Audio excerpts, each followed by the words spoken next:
total. Okay.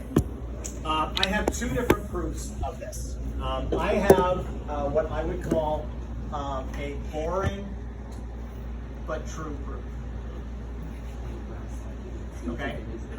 And before I say that, let me just say that I believe that the other things are kind of obvious. So, like if you look at the way that we teach kids how to multiply, maybe if I say, hey, look, I've got a pile of oranges, okay, and there's 5 oranges in this pile. And then I have another pile of oranges, and I have another pile of oranges. And I was to say, how many oranges are there? And you didn't know anything about multiplication, you could just add all of those up and figure out that there's 15 oranges.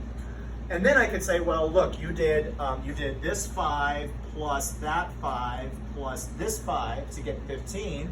And we have this thing called multiplication, which we would call it 3 times 5, right? You're doing repeated addition.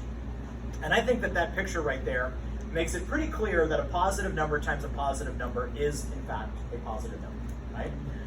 And then if I asked you about a positive number times a negative number, 3 times negative 5, I certainly can't talk about piles of oranges, but I can talk about repeated addition, right? That I could tell you that this is negative 5 plus negative 5 plus negative 5, and then that's pretty clear that that would end up being a negative value, negative 15. So to me, it seems pretty clear that a negative times a positive is also a negative.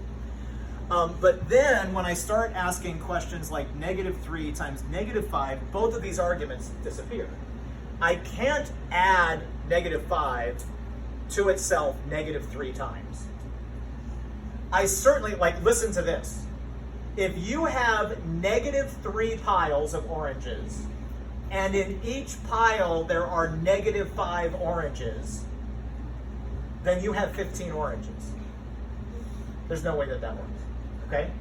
So I think we can agree that positive times a positive, positive times a negative, those are pretty straightforward. But negative times a negative, not straightforward at all.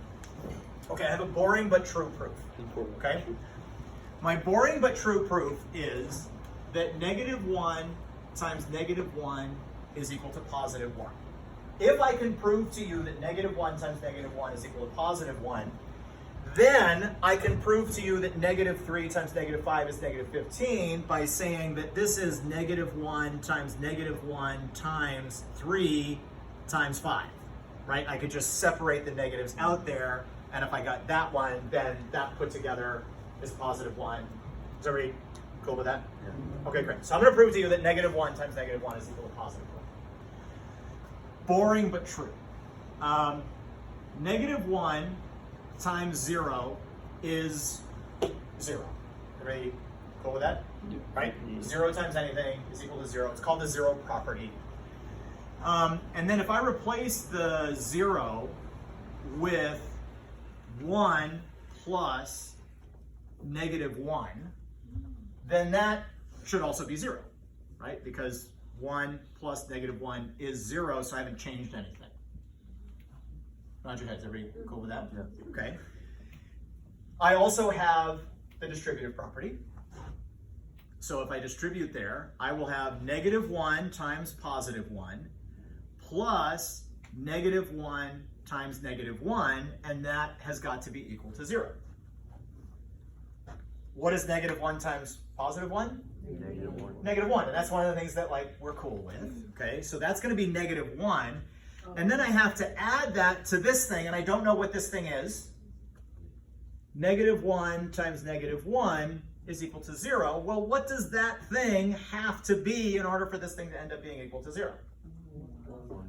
It has to be equal to positive 1, right? Or I could think about it as adding the 1 to both sides, and so I get that negative 1 times negative 1 is in fact equal to positive 1. Everybody cool with that? Yeah. Totally true proof, totally boring. If I see you a week from now and say, hey, can you remind me of that proof? You're going to be like, I think there was a 0 in it. And probably if I ask you an hour from now, what was that proof? You're going to be like, I think there was a 0 in it. Okay? All right. So that's my boring but true proof. I have another proof. which I will call the totally exciting but false proof. Or false. It's totally not a proof. But if I ask you 2 weeks from now, what was that proof, you're going to remember. And if I ask you 2 years from now, what was that proof, you're going to remember. And if I ask you a decade from now, you're going to remember this proof. Okay? All right. There are things and there are people. Would you agree? Yes. Okay. So things come in, there are two different kinds of things. There are good things and there are bad things. And then there are two different kinds of people.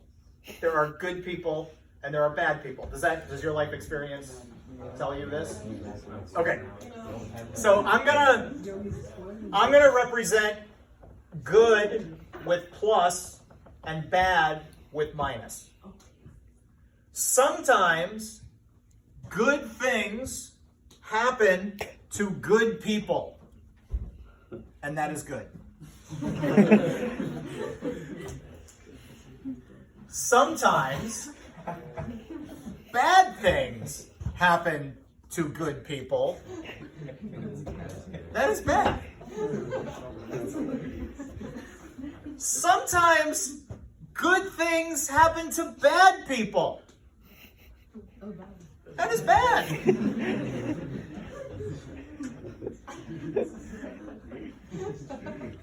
It's the dramatic pause.